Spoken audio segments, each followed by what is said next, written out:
Hi friends, मैं परविंदर खारी। Friends, आज की हमारी गेम अरीफुल इस्लाम जी की वीडियो रिकमेंडेशन है। 1963 की ये गेम है और खेली गई थी ज्वेर्गन माइटलर और वुल्फगैंग उल्मन के बीच में। यहाँ D4 के साथ ज्वेर्गन ने शुरू किया।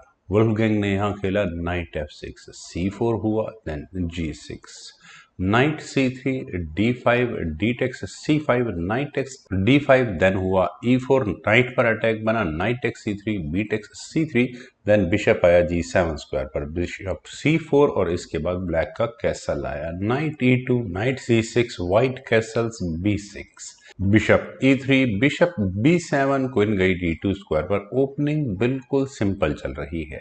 नाइट गया यहाँ से A5 स्क्वायर पर बिशप को टारगेट करने के लिए, तो बिशप चला गया वापस D3 स्क्वायर पर। देन हुआ C5, bishop H6, bishop exchange asking है। C takes D4, C takes D4, then rook आया C8 स्क्वायर पर। रुक को सेंट्रलाइज करने की कोशिश है। रुक अटैक गोज टू C1, रुक एक्सचेंज नहीं किए। Bishop takes H6, bishop exchange कर लिए। Queen takes H6, then queen गई D6 स्क्वायर पर और क्वीन का D6 स्क्वायर पर जाना इमीडिएटली कुछ मुझे लगता नहीं है।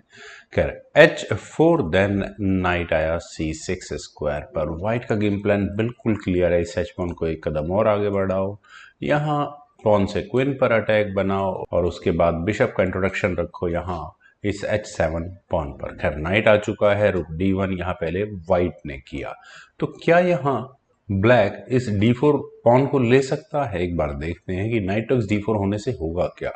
एक्सचेंज होंगे सबसे पहले तो नाइट क्वीन टेक्स D4, लेकिन अब जैसे ही व्हाइट अपने बिशप को A6 स्क्वायर पर लेकर जाएगा तो ब्लैक के सामने प्रॉब्लम होंगी कि वो अपनी क्वीन बचाए या अपना बिशप।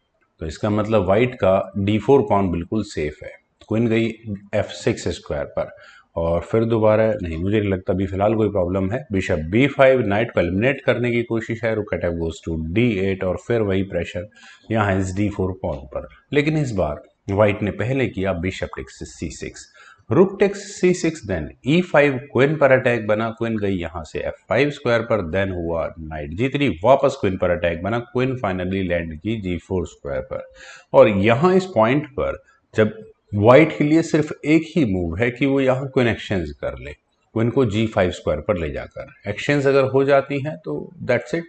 और उसके बाद यहाँ व्हाइट अपने इस गेम प्लान के साथ आगे बढ़ सकता है। पहले रुक और उसके बाद एक पासर निकालने की कोशिश की जा सकती है, लेकिन यहाँ खेला गया पहले D5, रुक पर अटैक बना। रुक गया C5 स्क्वायर पर D6 और D6 होने के बाद पहले किया गया रुक टेक्स E5, ताकि अगर ये पॉन एक कदम और आगे बढ़े E7 स्क्वायर पर तो एलिमिनेट किया जा सके।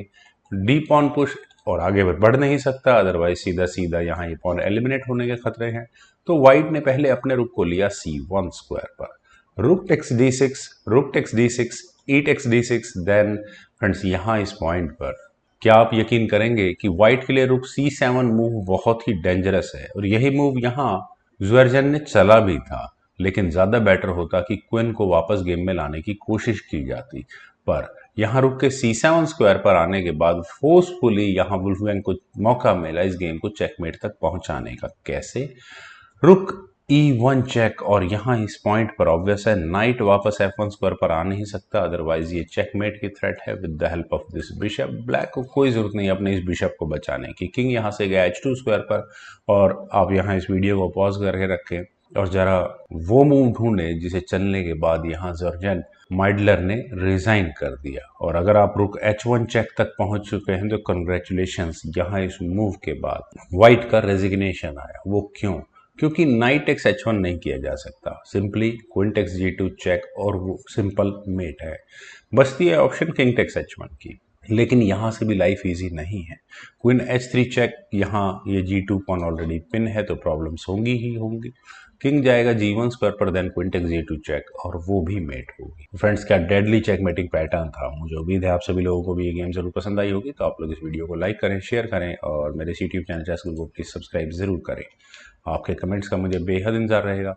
Thank you for watching and bye for now.